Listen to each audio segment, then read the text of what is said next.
இந்த கிரகண காலத்துல என்ன பண்ணக்கூடாது அப்படின்னா, கிரகண சமயத்துல நிச்சயமா சாப்பிடக்கூடாது, தூங்கக்கூடாது, ஜலமல விசர்ஜனங்கள் பண்ணக்கூடாது, படுத்துக்க கூடாது, அவசியமற்றதான வார்த்தைகளை பேசக்கூடாது, டிவி, செல்போன் போன்ற விஷயங்கள பார்க்கக்கூடாது.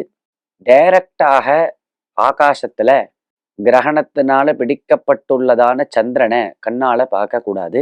இப்படி இந்த செயல்கள்லாம் கட்டாயம் தவிர்க்க வேண்டும்.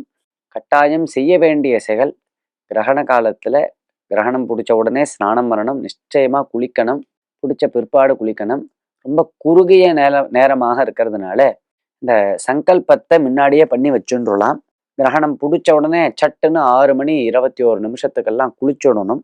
குளிச்சு தர்ப்பணம் பண்ண வேண்டியவா தர்ப்பணத்தை பண்ணணும்.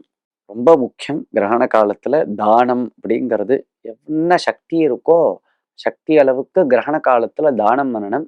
யாரும் கிடைக்கல, ரொம்ப குறுகிய காலமாக இருக்கு அப்படின்னா என்ன தானம் பண்ண முடியுமோ அதை தீர்த்தத்தை விட்டு அப்படி தத்தம் பண்ணி வச்சுடணும்.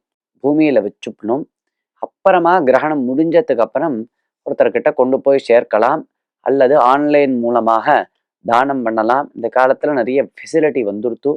அதனால கிரகண சமயத்திலேயே அப்படி ஆன்லைன்ல தானங்கள் பண்ணலாம். ஏன்னா கிரகண காலத்தை ரொம்ப உபயோகப்படுத்திக்கணும்னு சாஸ்திரம் சொல்லும். அதுல நாம் ஒரு 1000 ரூபாய் தானம் பண்ணோம் அப்படின்னா லட்ச ரூபா தானம் பண்ண பலன் கிரகண காலத்துல மட்டும். அதே மாதிரி நம்ம ஒரு 1000 முறை ஜபித்தோம் அப்படின்னா லட்சம் தடவை ஜபித்ததான பலன். அப்படி பெரிய லாட்ரி சீட்டு விழுந்த மாதிரி 1000 மடங்கு பலன் அதிகம் என்று சாஸ்திரங்கள் கூறுகின்றன.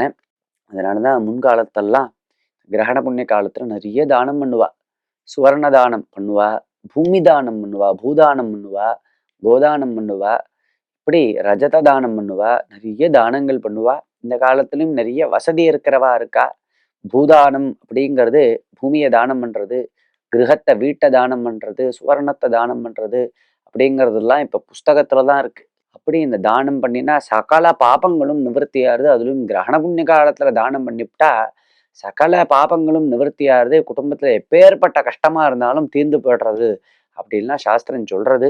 இதெல்லாம் நாம் உபயோகப்படுத்திண்டு முடிஞ்ச அளவுக்கு எல்லாரும் அனைவரும் தானம் செய்ய முயற்சிக்க வேண்டும்.